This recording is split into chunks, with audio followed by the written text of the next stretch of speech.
Bismillahirrohmanirrohim. Assalamualaikum warahmatullahi wabarakatuh. Berangan-angan setiap hari. Berangan-angan merupakan salah satu aktivitas mental yang seringkali menjadi bagian dari kehidupan sehari-hari. Tidak sedikit dari kita yang meluangkan waktu untuk bermimpi tentang masa depan, membayangkan pencapaian, atau sekadar berfantasi tentang hal-hal yang diinginkan. Berangan-angan setiap hari. Bagaimana hal itu mempengaruhi psikologis dan kehidupan kita, serta cara menyeimbangkan antara angan-angan dan realitas. Berangan-angan adalah proses mental di mana seseorang membayangkan atau memikirkan situasi yang diinginkan, tetapi belum terjadi atau mungkin tidak terjadi sama sekali. Seringkali berhubungan dengan cita-cita, harapan, atau fantasi tentang kehidupan yang lebih baik. Berangan-angan bisa berupa gambaran tentang kesuksesan karir, memiliki rumah impian, menjalin hubungan ideal, atau bahkan hal-hal kecil seperti liburan.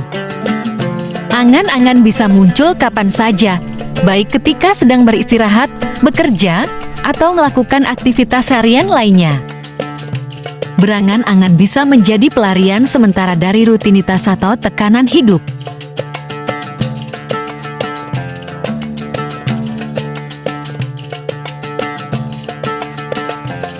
Beberapa alasan mengapa seseorang cenderung berangan-angan setiap hari, diantaranya motivasi untuk masa depan. Ketika seseorang membayangkan kesuksesan atau hal-hal positif di masa depan, mereka merasa termotivasi untuk mewujudkannya. Pelarian dari realitas. Ketika kehidupan terasa sulit, berangan-angan tentang kehidupan yang lebih baik bisa memberikan rasa nyaman. Mengekspresikan keinginan yang tersembunyi.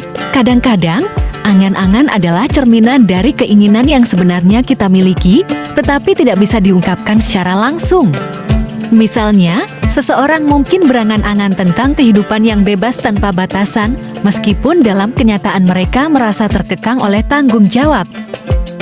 Berangan-angan dalam Islam diartikan sebagai pembentukan keyakinan berdasarkan apa yang menyenangkan untuk dibayangkan, bukan pada bukti, rasionalitas, atau kenyataan.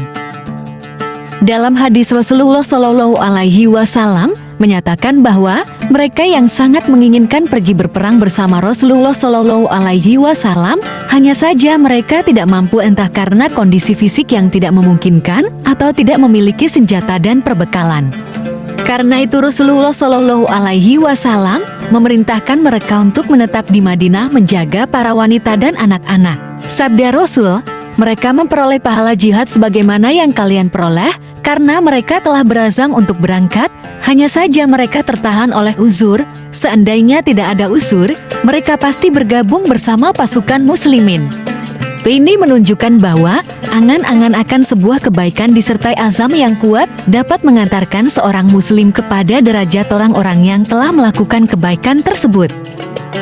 Namun perlu diwaspadai pula bahwa angan-angan selain bisa mengantarkan seseorang kepada kemuliaan, juga bisa menuju kehinaan.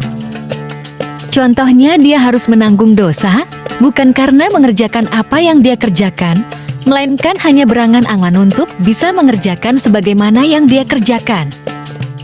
Hal inilah yang harus kita waspadai. Bagaimana cara kita bisa selamat dari perangkap hati ini? Bagaimana caranya agar hati ini tidak mengangan-angankan hal-hal yang tercela?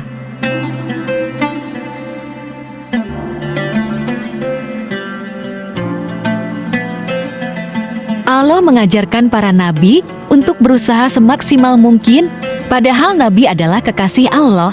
Lalu siapa kita yang berhayal mendapatkan sesuatu tanpa usaha? Orang yang dipenuhi banyak angan-angan akan dipuaskan kepalsuan. Karena itu, siapa yang mampu mengendalikan pikiran yang terlintas dalam benaknya, akan mampulah dia mengendalikan diri dan menaklukkan hawa nafsu. Angan-angan lahir dari ketidakmampuan dan kemalasan, yang berakhir dengan penderitaan dan penyesalan.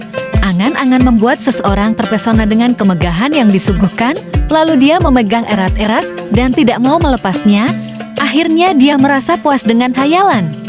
Padahal itu semua tidak bermanfaat. Demikianlah. Wassalamualaikum warahmatullahi wabarakatuh.